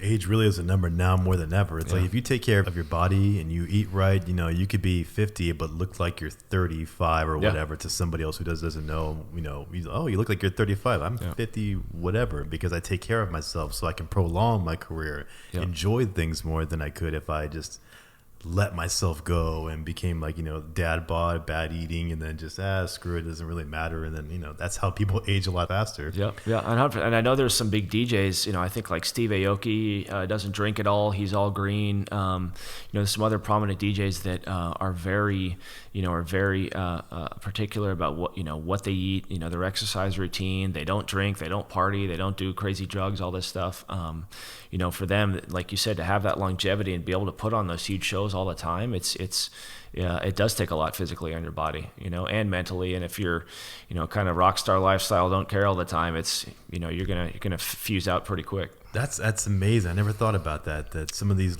DJs who are more advanced in age than the other ones are doing things like they're not drinking or they're not indulging in the things that you expect people to indulge in a club. Yeah. You see the occasional person like take a bottle out and they just kill it right then and there, throw it in the audience, and you kind of get the perception, I'm guessing all DJs do it to kind of add the thing. But then behind the scenes, it's like, no, he's just chugging on water or iced tea or something like that because he knows he's got to keep going. Yep. Tap out your body now. It's like, I remember Steve Aoki had a Cribs episode a number of years ago, and I expected to see just, guys and girls laying naked all over the place, and his fridge just, whatever, handles of vodka and anything. But it was all like green, natural juice, and his vitamin, things all over the place, and, like very quiet Zen atmosphere. And I was like, then you see him put on his show and he's just like screaming and throwing cakes and, crazy smoke and everything. And it was just night and day different at his home center from his workplace. It was pretty amazing to see. How about your hearing? Just because of the loud environment, do you start noticing over time that, hey, it's starting to go, I got to be careful with it? Or because you're wearing the headphones most of the time, it's only when you take them off and then the boom of the speakers really kick in that it affects you? You got to be, I'm very aware of it. I never, I want to be able to, I'm very aware of hearing, I work out a lot, not just because I'm trying to get buff or whatever, just because I want to be able to stay healthy in this career for a long time. I want to be able to play with my kids for a long time. But I'm very, when I'm in that party atmosphere, trying to be very aware of like my own volume levels. I have some special custom-made earplugs that I can put in that kind of filter out all the bad frequencies, and just kind of only keep in the stuff that allows me to hear from the necessary stuff I need to mix and keep the party going. So I had those done, and was excited when I found this lady who would do them for me. Kind of taking those little considerations to stay healthy, because health is everything, especially in the past couple of years. Well, anytime, but, with everything going on from COVID to everything now, it's just like health is always on the forefront of my mind, at least. Well, it's good you're thinking about that, because it's something that, as I get older too, I start thinking about too, like, what am I going to do when my current career is over? Right. Am I going to just sort of, retire on a beach drinking margaritas maybe for a week? Sure. And that's going to get old very quick. Right. It's like, what else am I going to do? And am I getting the steps done now to sort of prepare me for whenever that day actually is, where it's time to leave X career and now go on to something else? The old school way of doing it was you retire at 50 and then your house is paid off, your kids are out the house, and this is your golden years, the baby boomer, fantasy. And we're like, even if I were to retire at 50, 55, 57, whatever it is, I'm going to still have a lot of youth and energy that I still want to go and do something. I don't want to just sit at home and do nothing just because I could. It's like you want to go out there and actually do something productive, which is kind of what I'm doing here. Just do something that's actually keeps you going, learning different things. And, for me, what I'm learning here is to trying to find that whole balance, which is one thing that I always go back to. How do you balance one thing with the other, with all these other things? And we're all trying to find that secret sauce, or at least what works for us. Right. I totally agree. I think, if I was 60 just sitting on my couch all day, I would, probably just be bored out of my mind. Or, I think by actually staying and doing things, it helps, keep you young and moving and everything on else. But, I think, for me, education is always there. I think you never stop learning. Maybe go back and doing some other school or another advanced degree or something like that, or maybe writing, or for me, I'm sure I'm going to have my big old stack of records at home, and I'll just be thinking about the good old days of Vegas nightclubs and whatever else, and then just listen to my old records on the record player, and playing a lot of golf. That'll be good too. But playing a lot of golf. So when your career's done with DJing, is that what you see yourself doing, enjoying golf, or do you see yourself doing, in addition to that, something else that you can sort of have a passion on? Have you thought? Yeah, definitely. The project management stuff that I've taken on since COVID hit I'm sure that'll keep growing, that'll keep expanding, and that will I'm probably sure in a lot of ways become a kind of second career. I think I'm in a phase now where I'm just really enjoying DJing, and very thankful that events are back and getting to do all kinds of great events. But knowing as well that those won't last forever, and I will get to a point or a certain age where I'm just won't want to be DJing all the time.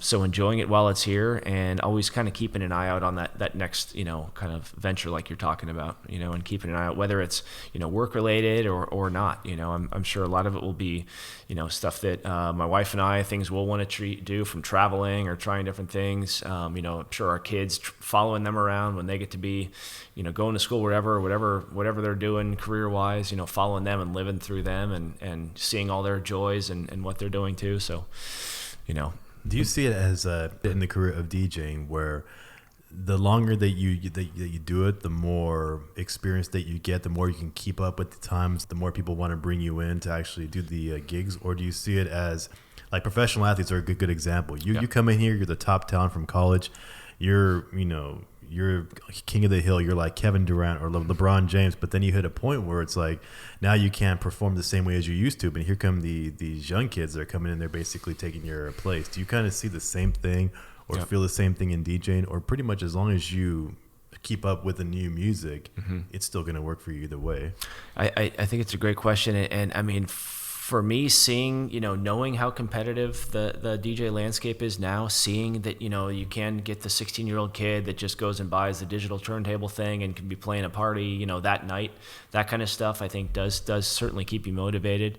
But for me, I'm at a point now where I'm thankful to work with so many amazing agents and event planners and high profile events that I always want to make sure that the product that I'm delivering is second to none, so I put in, countless hours, at home that people don't even see, practicing, working on music, doing remixes and edits and all these things and kind of getting everything ready. So even if it's only maybe a 3-4 hour event that I'm doing, there's probably at least 10, 12, 15 hours of pre-work that I've done at home in advance of that event. So when I step out on that stage, it's hopefully, a great product.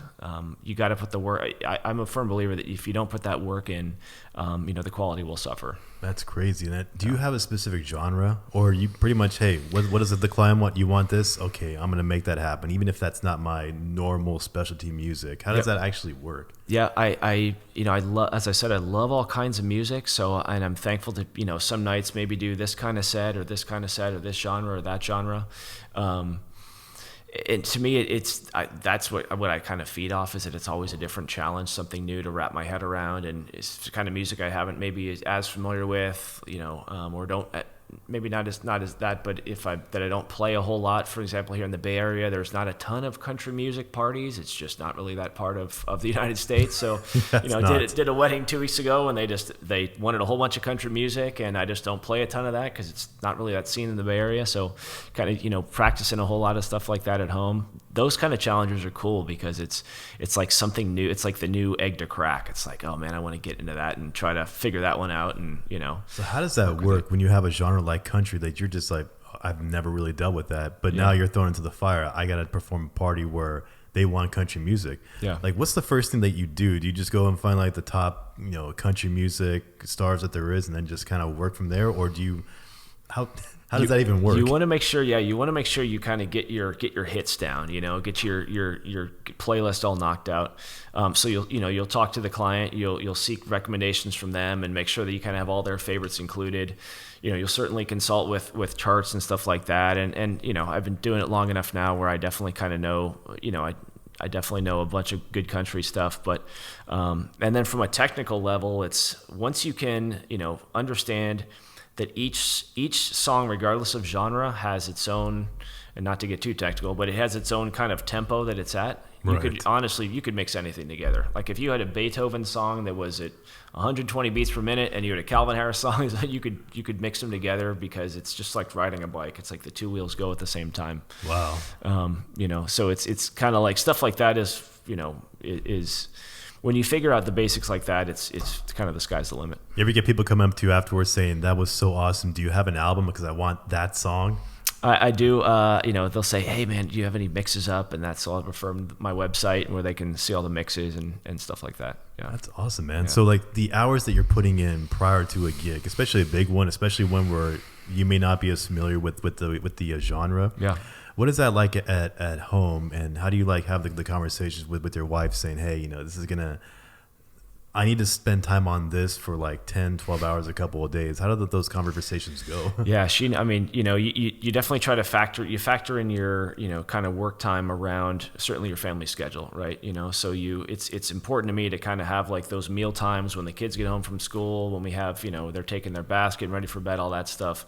Those are very crucial family times. And so I factor all my work around that, so there's been countless nights where, kids are in bed, dinner's all packed up, and then that's when I'm putting in the long hours, kind of in my little lab, figuring everything out, and just trying to work and factor around that family schedule. Do you ever get those times where you're just in the zone in terms of what you have to create that you may not even know it until she tells you that, hey, you haven't said hi to me in a couple of days, or you haven't done that? Because I know I've been that plenty of times, whether it's at work or coming home and editing this whole thing here. You get in the zone, you're like, I got to work, I got to finish it.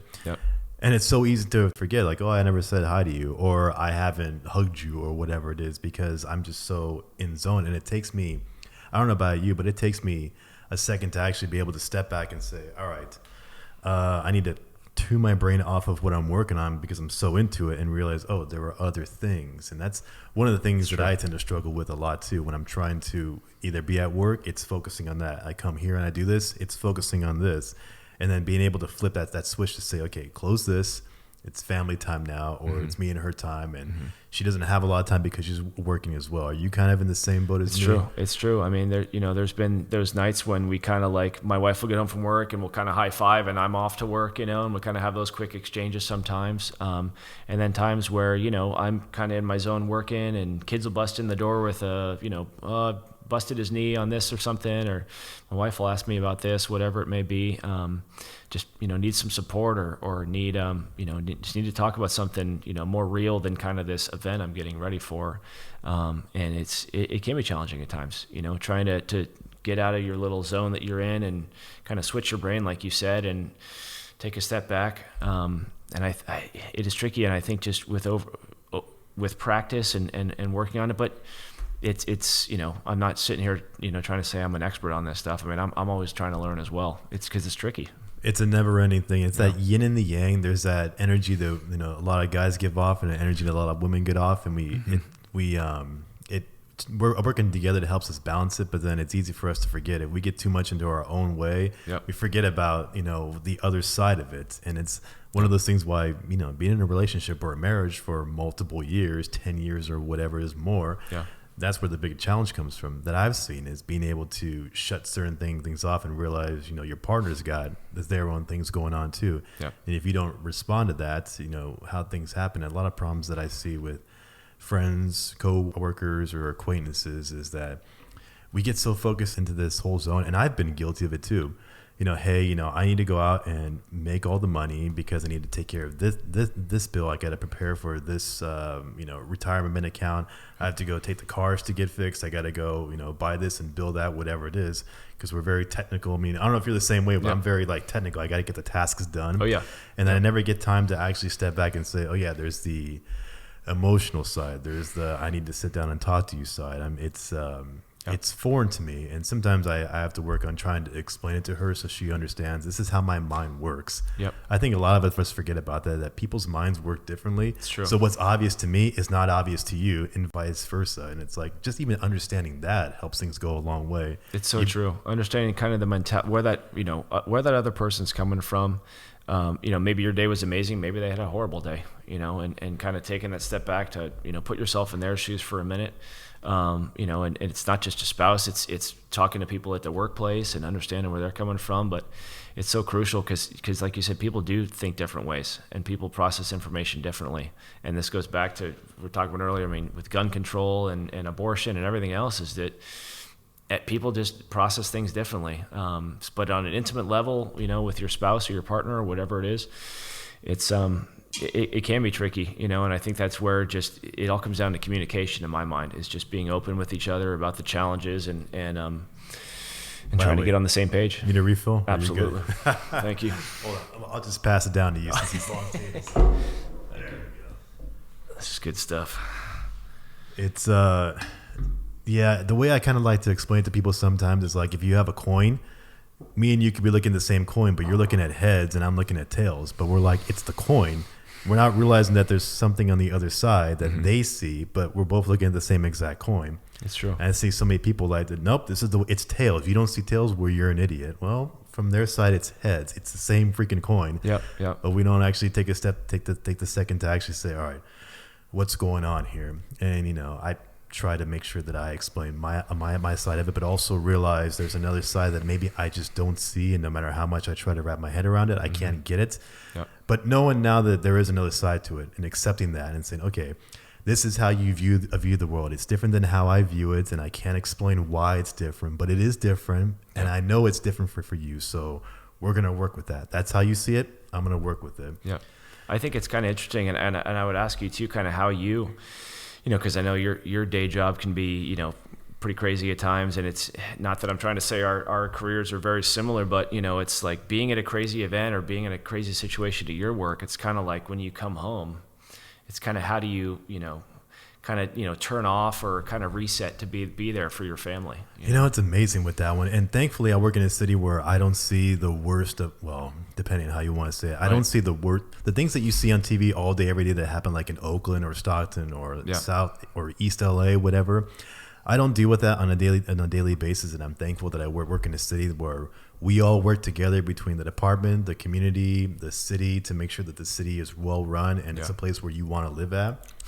That being said, we do see a lot that I process every day. And sometimes, and she doesn't believe me when I say this, on a 12-hour shift, if I deal with something, let's say at 7 a.m. And I don't get home till 7 p.m., I literally have forgotten about what I did at 7 a.m. because it's just throughout the course of the day, you put out one fire here, okay, there's the next fire. Right. And maybe it's not, gunshot. Maybe it is, domestic violence to a barking dog, to somebody who jumped off of this has happened off a 150-foot transmission line. Wow. And having to go and realize the guy is still alive after touching the wire at however many thousand volts, and helping him, get him the medical attention, get the helicopter in to fly him out, and then once it's gone, all right, what's next? What's the next call for service? And being able to process all that, and I've just learned to handle it then and there, and then it doesn't bother me anymore, and I go on with the rest of my day, and I go home. How'd your day go? It was fine. That happened, but I totally, it kind of just, I move on from it. The only thing that actually sticks with me is when it's stuff that involves children. That's where you're like, okay, that's just on a whole different level. And, those are things that you have to like, wow, that's, that kind of stuff happens and no one wants to talk about it because it's, how dare someone do that, especially when it's their own kid. That's a whole another bag of worms there that I don't really want to get into here, but it happens, and then you have to process that. Right. And then you have to come home. Right. And switch that off and then get to whatever it is you're actually doing. Okay, I gotta walk the dog, I gotta make dinner, I gotta make my lunch for tomorrow, and I got 3 hours to do all that. Maybe I can catch a little bit of ESPN and then fall asleep and then do it again the next day. That's right. Yeah. And it can be a challenge because you get so set in, like we were talking about, we get in our zones. We know how to do this and do this and do this and do this, fall asleep. Yep. And in that whole process, we forget to take time to talk to our partners because we're just like, this is how I'm working. Kind of leave me alone. You get bills are paid, dinner's here. You're good, right? I'm similar. I'm very like kind of task, mission checklist. Like here's my list. Boom, got that done. Boom, got that. And it's just. My wife is not always just like that, and I'm sure that's the same for a lot of couples. It's kind of, just not always that same mesh in that way. So how do you work through that as a couple and kind of grow off that and work through together? Right. And it's, I know she doesn't see it, and I don't blame her at all. It's the way that we're wired. We are wired differently, whether you call it men and women or Pisces and Sagittarius, if you believe in that, in the zodiac stuff. Yeah. We're all wired differently, and it's how do we just understand, hey, I don't see the world the same way that you do. You don't see the world the same way as I do. You handle stress differently than I do. Yeah. Let's just agree to disagree on what's right or what's wrong, and just accept that we're both different that way. Now that we've gotten that out the way, how do we go beyond that? Yep. And it's like, okay, that's how you process it. I understand. What's the next step that we can do now? As opposed to, well, you're just nuts because you don't want to talk to me because you don't tell me how your day is going. It's like, honestly, do you really want me to tell you everything every day? Right. And it's but it's not the point though that I find out. It's just the communication part. That let's sit down and have a conversation about whatever. It could be about I got the tire changed on the patrol car today, and talking to the guy at the shop about how his life, and he went to go to Tahoe. It could be something as simple as that. Yep. Then maybe in the moment I'm like, that's no big deal. Who cares? But it's like a simple conversation that's all that's all sometimes couples actually need. Yep. Yep. But you're right. It's hard for us to switch our mind because working together, that's how things work. That's kind of like how when you build a family, that's how things work. Somebody's got to go to the store. Somebody's got to go take the kids to school, pick them up. Somebody's got to take them, to the, counselor or the softball game or whatever it is. And then somebody's also got to be there to read them the bedtime story. Right. And, bond with them that way. And sometimes we split it up and say, you do that and you do this and we're good. And then more along the lines now is how do we mesh that? And just sounds to be like, some people are better at A than they are B. Yeah. And that can be a hard thing to understand too within couples. That's why I'm always, kind of amazed by, single parents that just don't have that other, partner kind of spouse as that support system, and how they especially if they have more than one kid, kind of how they handle it all. Absolutely take my hat off to them. But it's the nice thing about having that partner spouse is it is that support system, and through communication, man, it sounds so simple, just communicate. But it's not always the easiest thing to do, right? Yeah. Hey, talk to me. Okay, what do you want to talk about? Right. I don't know. What's the weather like? It's funny how it doesn't come to us naturally for a lot of guys, especially, to just start talking about what our partners want to see. It's like, you want to know how my day went? It was fine. Literally, it was fine. Nothing to report here, sir. Yeah. But going back to the single parent thing, that's it was. I don't know if it's a funny story, but it's a story. She was telling me a time where a guy came in, a single father, brought his 12-year-old daughter in, said, hey, I think she needs something done with her hair. She wants to go blonde, whatever it is. He's taking his daughter to the hair stylist, but he was raising her as a single father. Get to the salon, and they went to go look at the daughter's hair, and apparently, I don't know how to explain this the best way, but apparently her hair underneath the top layer was all matted, so it was all condensed, if you think of dreadlocks, it's like that. Yep. And they're like, what happened? How did her hair get this way? And the dad's like, I don't know, I just brush it every night. What happened? And they're like, well, when you brush long hair, you have to go different layers. He's like, huh? And it's like, that's not something that a lot of guys think about. Sure. We're like, brush the hair. We don't think about moving this and moving that, but he didn't know. Right. There was no one there to actually tell him. Right. So unfortunately, they had to cut off a lot of her hair because it was just so matted together that they couldn't do anything with it. They had to basically reset it. And it's like, wow. You can tell right there, the father was trying. Right. He wants to do right for his daughter, and this is what he knows. Okay, brush the hair. We're good, right? Right. And then having the other partner to be able to say, well, there's more to it than just what you see. Here's the other side of it. Yep. And maybe she didn't see it first, but that combined together, you can both work together to help raise a child or do something else. So an example of, it's hard for us to do it on our own. And I see that a lot with single mothers, unfortunately, especially if they're raising young boys in today's day and age. Yep. It's that young boy needs a father. And if he doesn't have one, he's going to be much more likely to go the wrong path because he needs that father figure in his life. And if he doesn't have his own father, for whatever reason, he's going to find it somewhere else. And 9 times out of 10, it's probably going to be something you don't want him to be in, whether it's gangs or whether it's just the wrong crowd, or if you bring another, somebody to be a stepfather, it's not quite the same thing. It's a lot more work to make that actually happen. Right. I have a family member now who was raising a son as his own. It was actually his wife's from another marriage. And, he did his best.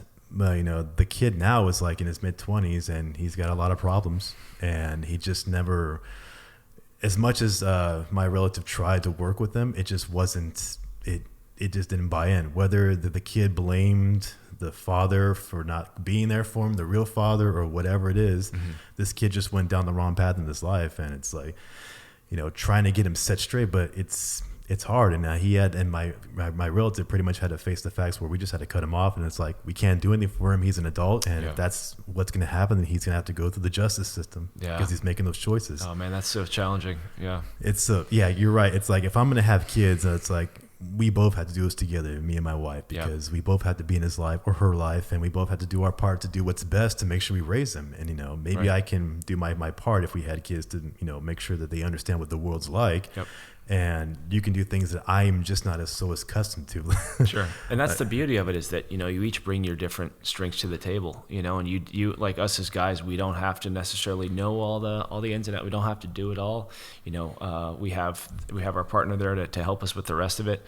But like I said earlier, we were talking about earlier, as I think, salute to the people that just realize that, kids aren't for them. And so, just knowing that, and as opposed to bringing the kids in and, just not really wanting to worry about them.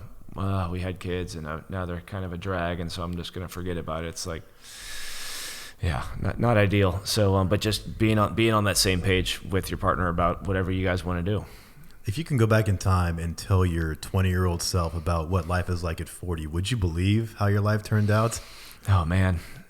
No, and I'm sure everyone probably says that, I mean, it's funny when you look at the different jobs you think about you want to do. I remember when I was a kid, I heard that investment bankers make a lot of money. So I was like, oh yeah, I want to be an investment banker, you just think about all the various jobs you want to try to do. Want to be a park ranger for a while, and, it's just all the random things. And then, it's just so life will take you on these paths. And I do often wonder about, like I've said, like, oh, if you could live 2 lives or 3 lives, would you do this for one or this for one, But I think for people that are kind of wondering about trying different things, knowing that we have, just this life, I would say just try it, because I would much rather, I think, what's the old saying, like, better to have tried and failed than never tried at all. I mean, it kind of sounds like a bumper sticker at this point, but I think there's a lot of truth as far as my hope is that when I'm, 90 plus, Lord willing, sitting on my sofa, is that I won't look back and say, like, man, I really should have tried that thing, or I really should have tried that one, not that, part of me, wanted to go like, go follow a rock band around, world tour or something. And obviously there are certain things that are more realistic than others, but point being, if there are things you're wondering about, it's, trying to give them a shot as much as you can, because it's, life goes quick, it blurs together. It really does. Tell me about it, man. You have a son and a daughter, correct? Two boys. 2 boys now. Yep. Okay. Yeah.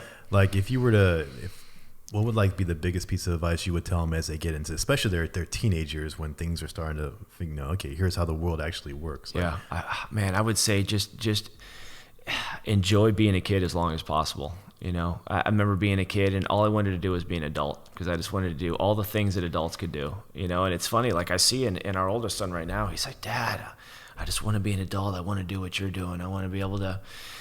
And it kind of breaks your heart a little bit, because that their childhood's going to go by so fast, and it's just trying to encourage them to just don't worry about that. Just enjoy being a kid. That's all you have to do right now, is get an education, go to school and just enjoy being a kid, because you're going to have so much time for all the adult responsibilities that come with it, But when you're 8 years old, that doesn't make any sense. You just want to be an adult and do that. I think, at least me, and you probably were the same way too. Mm-hmm. If I was 10, 12 years old again, I would have said the exact same thing. Yep. Because all is you're living at home, mom and dad pay for everything. You can't go out past 10 o'clock. You can't drive. You can't, have your own place. Right. When you get to the age where you get interested in girls, if you're a guy like 16, 17, 18, whatever it is, it's like, my mom and dad, it's embarrassing that I'm around mom and dad. Like, you really just want to be like, I want to be on my own. I want to make money. I want to go and do what I want to do, have my own place, do whatever I want to do there. Yeah. And then you get told by people, enjoy your youth, because once it's gone, it's gone. You're like, well,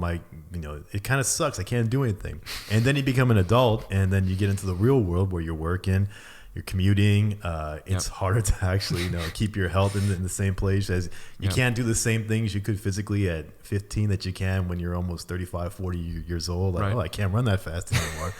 And then it starts to hit you like, wow, yeah, did I do everything I wanted to when I was younger? Had I known that this is what my life was going to be like, maybe I would have followed that rock band around when I was 19, or said, screw it, I don't want my own place. I want to just go live on my buddy's couch so I could go and start this whole thing career. And you don't know until you get 35. But no matter how much we would tell somebody who's 10, 15 years old right now to believe that, we know they're not going to. They're like, being a kid sucks. It's in one ear and out the other. They're going to say, Dad, you're full of whatever, And certainly, depending on what age you are, you can obviously, afford to take more risks than other ages, currently when you have more responsibilities or whatnot. But man, just being a kid and the stuff you think about is going to be crazy or earth shattering as a kid, or, oh, that boy or girl didn't like me or whatever. And when you're 14 years old or whatever, 10 years from now, maybe 1 year from now, you're not going to worry about that.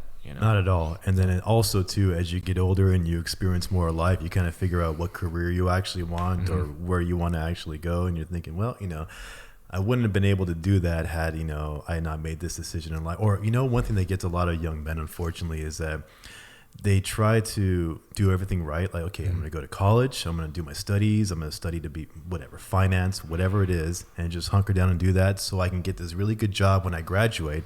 And then when I graduate, then I'll be able to, afford a home and get married and have kids and do that whole thing.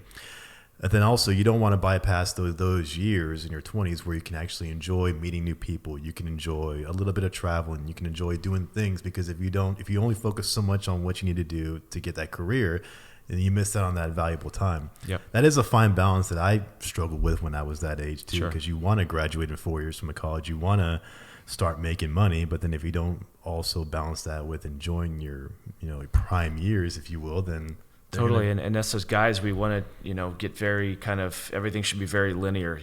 Here's our path we paved out for ourselves. These are the things we know we want to do to get done. So but life will throw you curveballs. I got out of high school, 18 years old, like most kids. And, I'd done very well, played sports and great grades, and I got accepted to the U.S. Merchant Marine Academy, Federal Service Academy, and I had to report they had a boot camp. It was like the first week of July, and I just graduated, I think like early June from high school.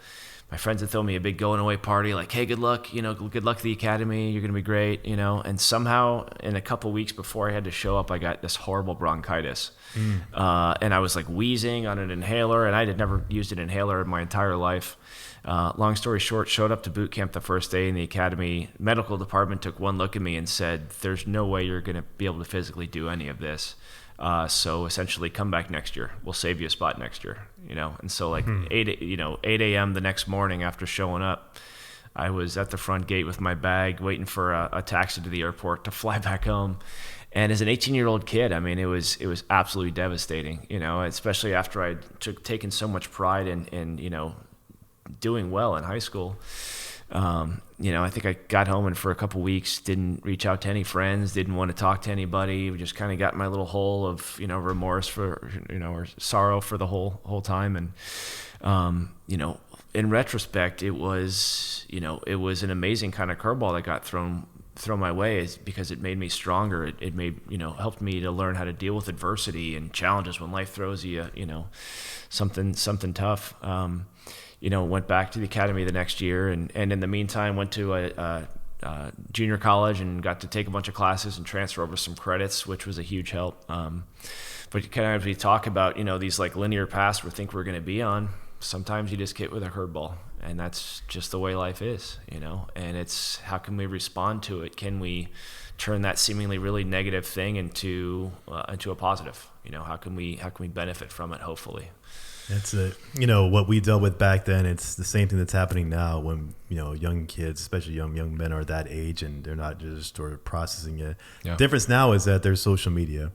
So imagine now going through all that, right? And now you go online and now you're seeing what everybody else is saying. You kind of, social media can be a great thing, but can also be very dangerous if you don't do it the right way. And when you're young, impressionable, and your mind's not developed at that age to really process all that, right, you can easily fall off a cliff. And that's the one thing that's, I don't know how we can figure out in this modern world for the young kids, the young men, the young women, so that they don't take what they see and go the wrong way. Right. And we could do what China does, and they just, censor everything. That you're only going to see what we tell you to see. And in a way, it saves their youth from all this negative stuff, but it's an autocratic system. Right. So you're, authoritarian system where we want you to only see this. It's like, well, what's the right answer? It's like, I don't know what the right answer is on that one. It's hard, man. I mean, just like this past week, our 8-year-old came to us and said he feels like he's fat, and he's just not. I mean, he's just like muscular, strong, healthy boy, knock on wood. And, so my wife and I, it was just heartbreaking because like, where's he getting this from? I mean, he doesn't have a cell phone yet, of course, because he's only 8. He's not looking at social media all day long, but somewhere he kind of got this sentiment. And for kids that even are older and have phones now and looking at, Instagram or TikTok all day long and kind of comparing themselves to what they're seeing on these social media outlets constantly all day long. Man, I'm thankful we didn't have to deal with at least all that, inundated with it all every day. That's crazy. An 8-year-old boy coming to his parents and say, hey, I'm fat. And you're just like, what are you talking about? So a big thing for us is we never want to be, kind of like some of our parents would say, just suck it up, you're crazy. We want to take that moment to pause and kind of delve into it deeper. Well, why are you thinking that? What's behind that? And let's talk about it.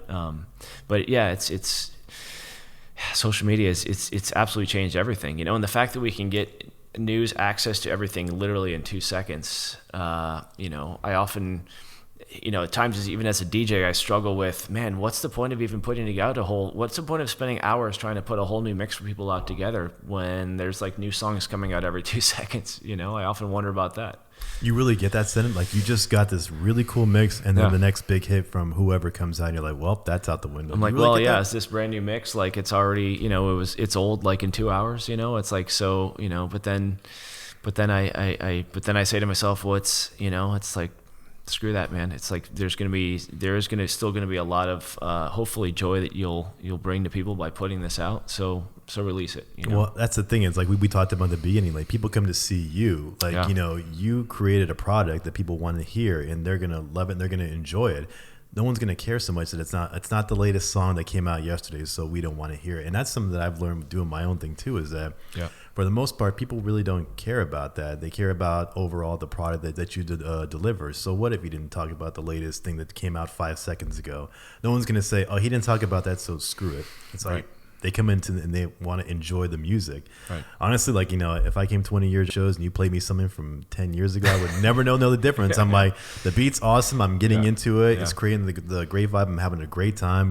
Like nobody really cares specifically. It's not that on there. Yeah. So hopefully that, it's some sort of, a refreshment to you. Appreciate that really it. It's I think it's easy to, and I'm sure a lot of, people in artistic professions wrestle with it. You kind of get paralyzed by, the thought of trying to put out the perfect, just talking with somebody, about, maybe it was a friend about releasing a track or somebody releasing something. And, it was a friend of mine who's a young aspiring music producer. I think he's only been out of college about 2 years now. And he was just saying to me, he goes, "Man, I released this stuff and I really wasn't sure about it." And I told him, I said, just release it. Any kind of little tiny imperfection you might hear in your ear, 99% of people aren't even going to pick up on it. It's you're trying to get your art out into the world. You're trying to get your art in front of people so they can start responding to it and interacting with you. And to me, that's way better than worrying about some little tiny imperfection in something. I mean, it's exactly right that honestly, it's like people who get so concerned about putting the perfect reel on Instagram or putting the perfect YouTube video out there. I got news for you. Nobody really cares about the perfection part. What matters is the content, the message that you deliver, the music that you're actually bringing, how you make people feel with it. That's actually what matters. Not did I use the right lighting on this camera here. I mean, even this whole setup here, it's not perfect. I got 3 bulbs that are out of 4 bulbs that are not working here. I never even noticed it. Honestly, like nobody really cares about that when you really think, it makes everything look nicer. Like if I turn that fire pit on behind you out there, which I totally forgot to do. Like if I turn that on, it would look great in this camera behind me. Yeah. But what people actually care about is the content. Yep. And I've seen that too. When I've watched some of my fellow podcasters or other videos, I get so enthralled in the content, I subscribe to them and I watch them for their content. I don't pay attention that they're in their mother's bedroom or they're in a garage where it's echoing or there's sirens in the background, which happens here because of where we're at. Right. Or it's like the content is actually matters to me. So if somebody does have an imperfection in a video or a music track they're actually making, no one says stop, that was wrong, I'm out of here. Yep. They just keep going because they're into it already. Yep. So hopefully it's some solace to like the person that you were talking to there that really honestly, once they're into it, nobody cares about those minor imperfections. It's all in your head. Yep. Really, it's the overall message that you're trying to deliver. All this other stuff, the equipment, the lighting, whatever, that's all nice, but it doesn't overshadow the episode. I've seen some great video podcasts out there. Production quality was spectacular. Cinematography, like it looked like a freaking movie, actual movie with everything done correctly. Yeah. But the message was empty. Yep. So as great as it was to watch it, like visually it's great. It doesn't really speak to me, or I don't get into it with the host or who they're talking to because there's no message there. So if there's anything that I've learned, even in doing this, it's more about the content you deliver. Like the followers, they'll come in time, which is why I like doing it. Like I'm not doing this to make money. If I was, then I would have stopped a long time ago. Or I would be talking about the hot button topics, COVID or Trump or the dating scene or whatever it is, because I know that's what people want to click on. Right. I don't do that because I'm thinking the long game. 5 years from now, someone might see this episode now that I've created, or 10 years from now, what does it actually look like? So that's the way I'm thinking. So I want to be able to make sure that I live up to that and not worry so much about the little details. Agreed. Yeah. I mean, there's been like a press photo or two I've wondered about. That little hair is off or whatever. Do I, and it's you kind of get you can get so bogged down in the kind of trivial stuff like that it's just it's not, it doesn't serve any purpose, It kind of does speak to the world we're in, where did we get to that point where that actually mattered? You go back to our parents' generation, nobody cared about that, and no one still does now, but where did it come from that it has to be perfect? Because if it's not perfect, then I'm not going to get the likes or the gigs or whatever. It's like, it really doesn't matter at the end of the day. Right. Yep. We've been going on almost 2 hours, Scott. This has been an awesome conversation, man. See how time flies when you start getting into it like that? Yeah. Man, it's Awesome thing. So before I forget, before we wrap it up here, if people want to get a hold of you, what's the best way to get a hold of you? Sure. Well, just the website's dj-cams.com or at djcams, Instagram, Twitter, Facebook, all that good stuff. Is that your personal connection, or is that if there's someone's interested in using your services? And then what kind of services do you specifically offer? Weddings, big gigs? Does it go through my agent and we'll talk? How does that work? Sure. No, I mean, people, I'm not never too big enough to think that I, am not open to getting any message from anybody. So, open to, all kinds of different events, That's awesome. Whatever it is. So yeah, always happy to really too, to just, if people have questions or, aspiring people or, I'm always happy to try to offer anything I've learned to try to help other people as well. That's awesome. What would be your final piece of advice to give to anybody, not just in what we had talked about here or somebody who wants to be a DJ, but just in general life, about what it takes to actually get your foot in the door, what it takes to actually survive out here, or any sort of life tip that you just want to tell people about what you've learned? Work hard for sure. Work hard. Don't try to get that instant success. Don't ask for that huge salary right away. Don't expect, you're going to get that huge gig right away. Put in the time to hone your skill and make sure you know what you're doing. You practice long enough to put out a good product. But through it all, even when you do get to a point where you start having success, just stay humble. Be always thankful for any cool opportunities you get, and stay humble.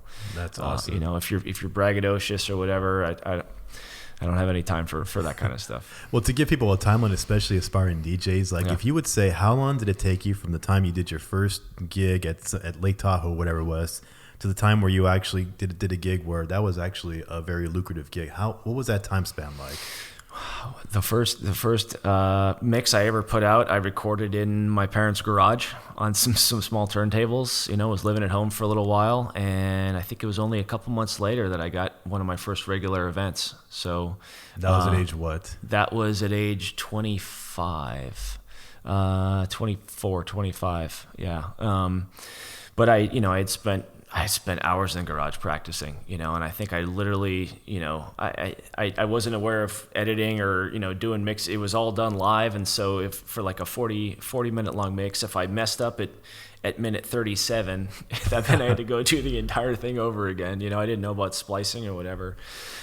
So, I spent hours, like just a week straight trying to get the one 40 minute mixtape out. So from the mid-20s when you first started this, at what point did you say, okay, now I'm at a level where this is actually getting some traction, I'm getting noticed, I'm making some money? What was that time spent, 5 years, 10 years? A couple years. Yeah, it was a couple years, until I got to the point where I was, doing this, not only doing it full time, but at a point where I was, able to pay all the bills and able to have my own place and my then girlfriend, now wife, we were around the time we were getting married. But it took a couple of years, so point being, it's not going to happen overnight, and I was really, not only was I, working on my skills, as a DJ, but I was also really trying to meet the right people, trying to survey the scene, look around and kind of figure out who are the key players I need to talk to, people I respect, kind of those circles I want to be in. How can I get introduced to them? How can I meet them? And kind of forming those relationships. That's a smart way to do it. You're putting in all those hours, probably 40, I'm guessing over 40 hours a week when you first started at 25, for several years before you even got any traction. In the meantime, on top of doing all that work where you're not getting paid, you're still making connections. You're still talking to people. You're taking any gig you can get, even if it was free. At the very least, just to get the experience. Or maybe there's that one person at the party that hears you and says, I like that guy. Let me get his card. I got a big gig for him. It's you never know. And it's just putting in that work, and it's not going to come right away. You may think you're the most talented person in the world, but that doesn't alone get you noticed. You have to put in that time and effort so people can see you, so they can say, wow, look at your talent, and you're getting better as you're actually doing it. Maybe it means you stay at home a couple more years, and as long as your parents are on board with it, they see you working, then it could be a really great thing in the end, where now you're actually able to have a sustainable income, sustainable gigs, where now I can actually support myself. Now I can support a family. But it takes all that work. And if there's anything that I hope that people get, especially young people, if they happen to be listening an hour and 54 minutes into this, which if they're listening beyond 5 seconds is surprising to me if you're under 18 and you can do Thank that. you for listening. Exactly. But for them, it's it's going to take time. Nothing happens fast. It never does. No matter what TikTok tells you, it's not going to happen right away unless you're the unicorn, and that's one in a couple of million. Right. So great advice, Scott Campbell. Thank you so much for coming on. Mike, thanks for having me. Absolutely. I appreciate it, and I hope you enjoy the tequila. Thank you, sir. All right. Have a good one, everybody. Cheers. Thanks, guys. Thank you.